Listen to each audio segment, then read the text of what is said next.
Hello, in this video we're going to follow the service of a 1970s Silverface Deluxe Reverb by Fender. Basically all we're going to do is go through, check the power caps, make sure that they are up to spec. We'll probably end up just replacing those outright. We'll check things like coupling caps. We'll check the any grid stopping resistors, make sure they're not crispy. Just things of that nature. We'll go through and check. Also, we'll see if it has a 3-prong cord. Customer just basically wants a general overhaul on the amp, so that's what we're going to do. Stick around if that's something that you'd be interested in, and we'll take a look. Okay, before we open it up, we'll take a look at the back of the amp here. We can see it has the original Fender blue labeled speaker. I'm not sure who made this one, probably Eminence perhaps, or CTS. Let's see, 137, that'll be CTS. It is 8 ohms. That's probably the original speaker, I'm sure. Let's see. Yep, probably the original speaker. Here is the tube chart. Got a couple 6v6s in this model, of course. There's the reverb tank. Take a look at the chassis here.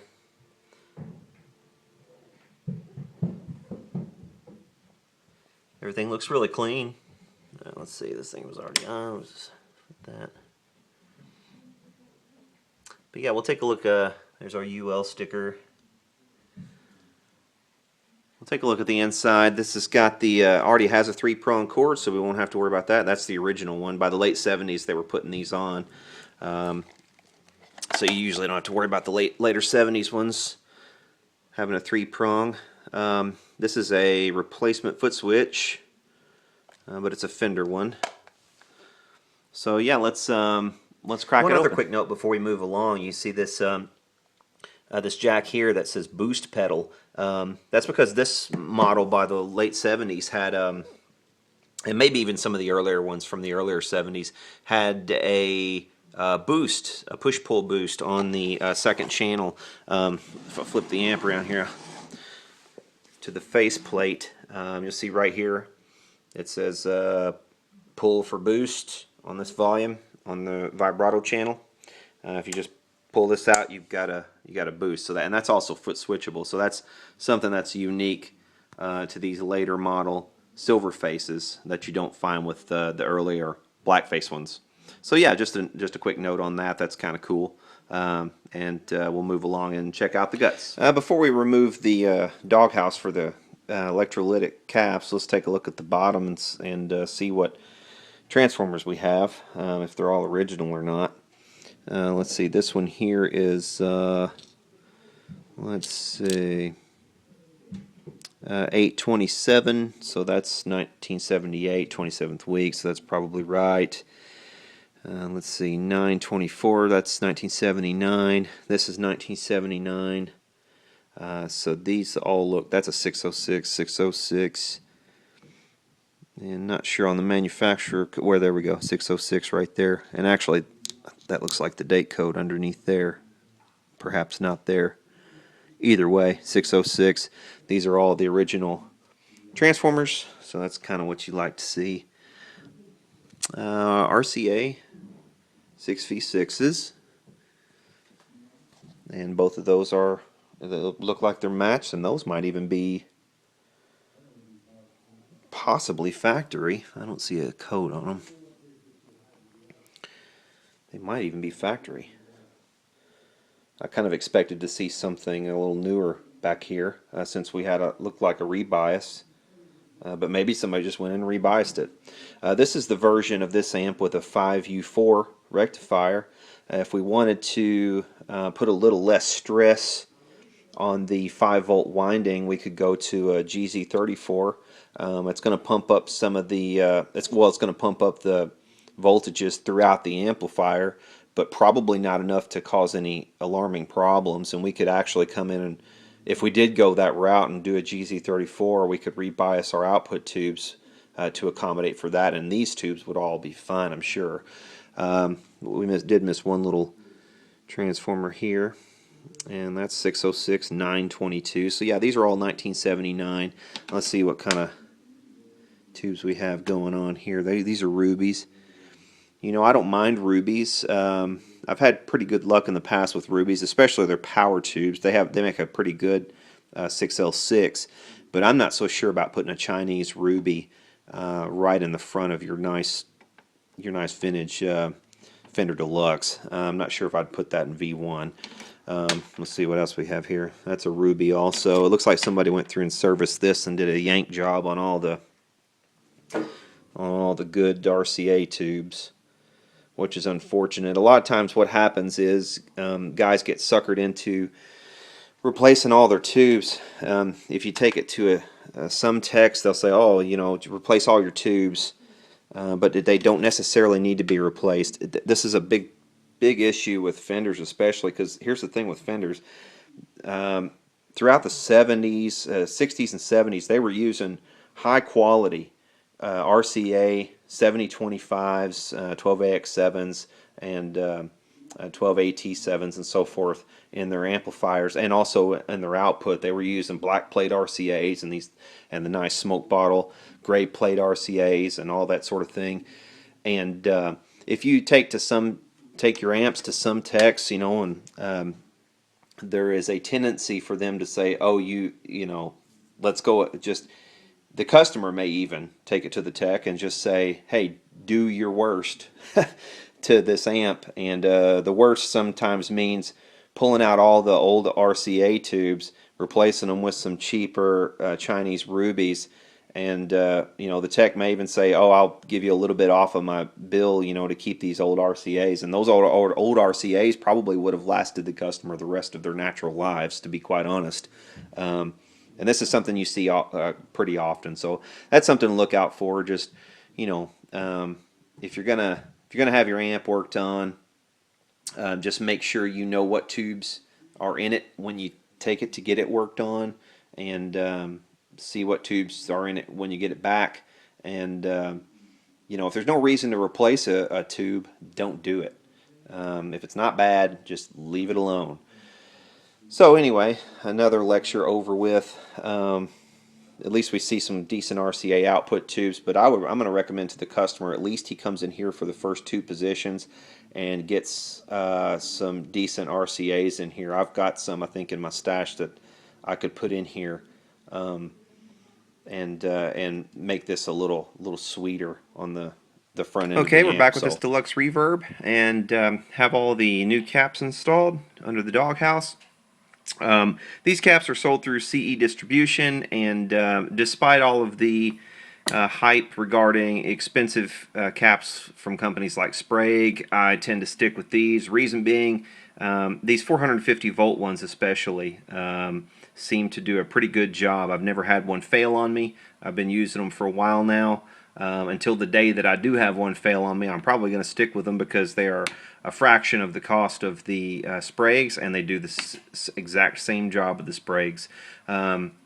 We went with 22 microfarads rather than the 16. The slight increase shouldn't change the character of the amp very much. If anything, it might just clean up power a little bit. There may be some slight difference of response, but we've also changed to a GZ34 rectifier, which is going to beef up all of the voltages throughout, and this extra bit of filtering may help a little bit. So that shouldn't be a problem at all either. We're going to come in here and just clean all these sockets, every single one of them, flip the thing over and change a few resistors on the other side, check the bias, and we should be able to wrap this one up post haste. So stick around. Alright, on the gut side of the amp, first thing we pretty much always want to do is we'll loosen these jacks and spray out and clean the contacts for ground real quick.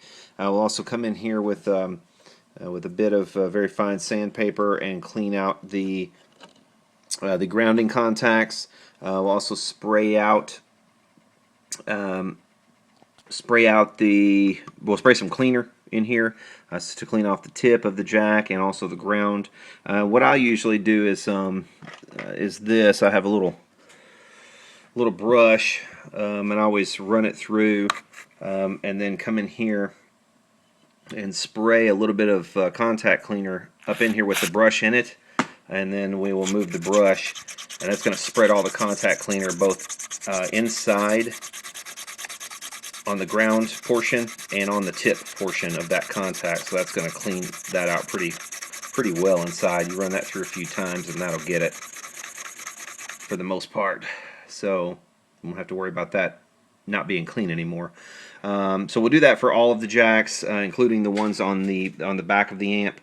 And then we will come in here and clean each one of these, spray each one of the pots. We may, if this one actually looks pretty clean on the inside, but I'll probably go ahead and loosen these jacks on the front as well.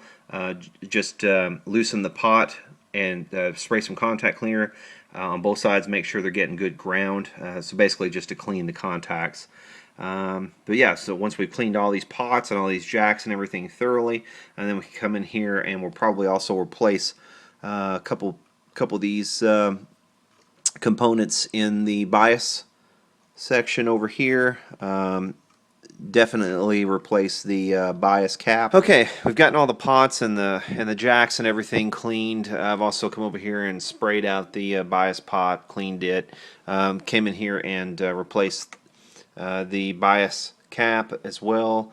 And noticed, and this is one thing you always want to check, especially with vintage amplifiers, because who knows how long they've been around the block and how many hands they've passed through. And but this requires a 2 amp slow blow fuse, and just checking the fuse that was in it.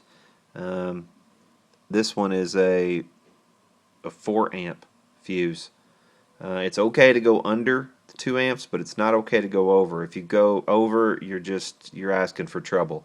What could end up happening is if you draw too much current, instead of blowing the fuse, you're going to end up burning up one of the windings of a transformer or something like that. That can get really expensive.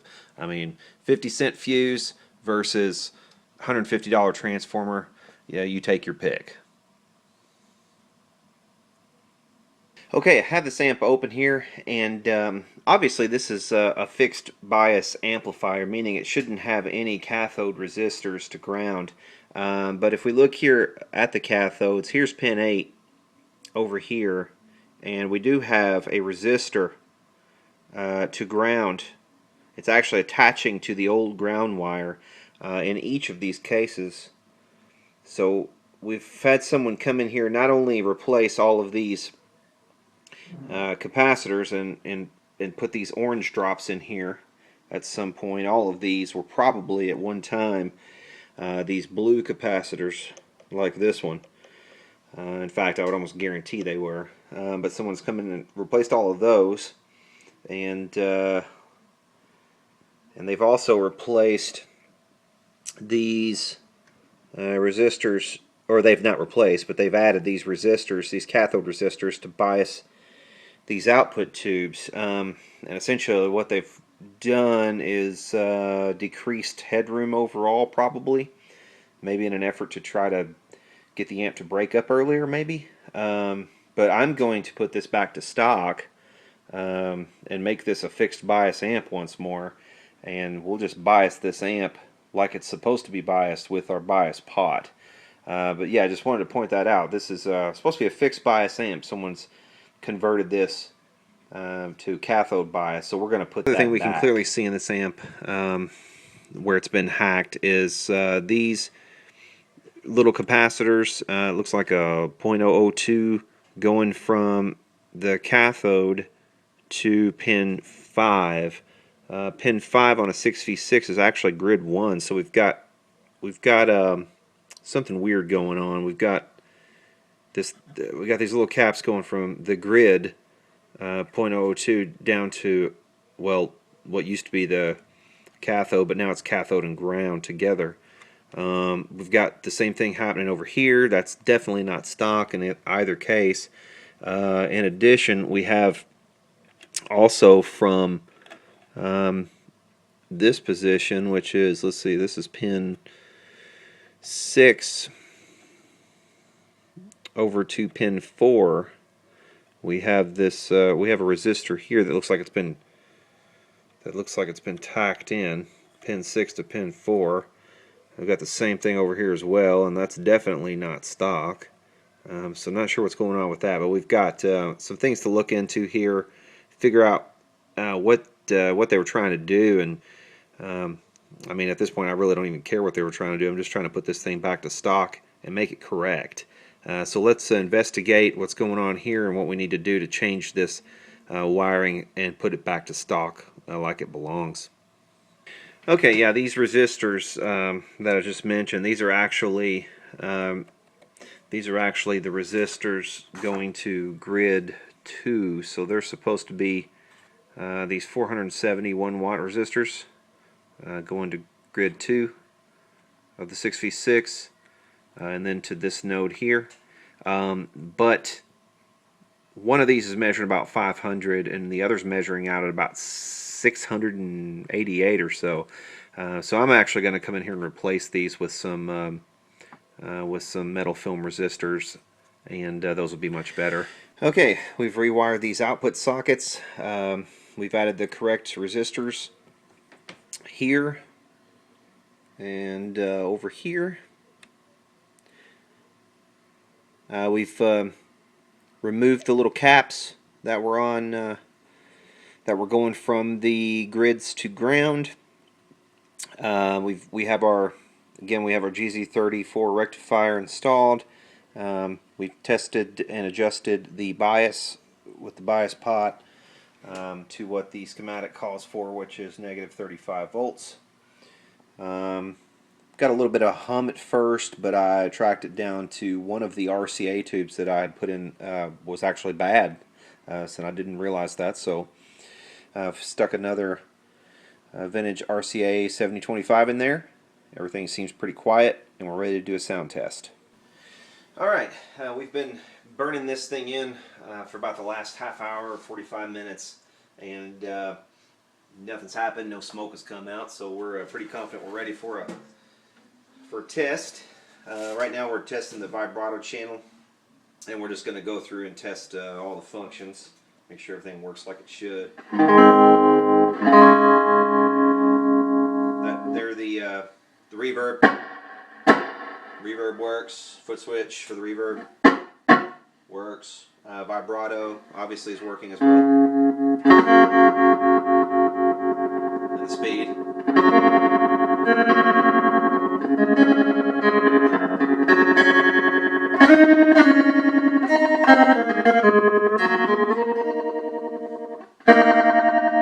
Foot switch for the vibrato works. Here's the volume pot. Boost. Which frankly is all but useless, if I'm honest. If you're going to use the boost on the second channel, I would definitely recommend coming in here and taking the bright cap out of that channel, because if you don't, it just becomes overwhelmingly high end, very trebly.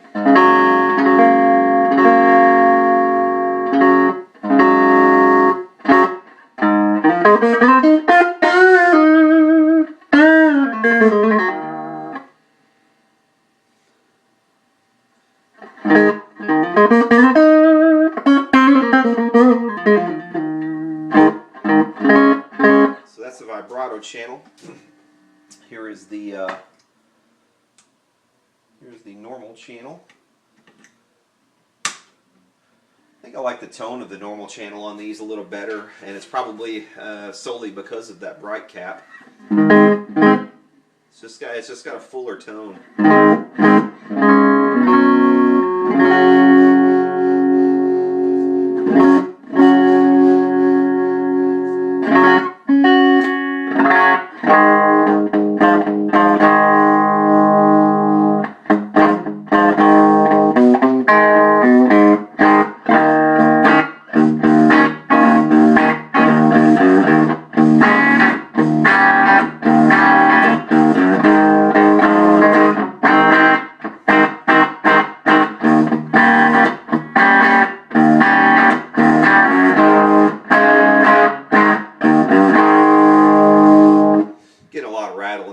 things. So, I mean, this is laying down, and I've got all kinds of stuff on the desk. So, got to take it with a grain of salt as far as that goes. And actually, the speaker is going to need to be changed in this as well, and the customer already knows that, and I think he's made his plans on what to do with in that regard. But yeah, everything's ready to go. It's back to stock. It's working as it should.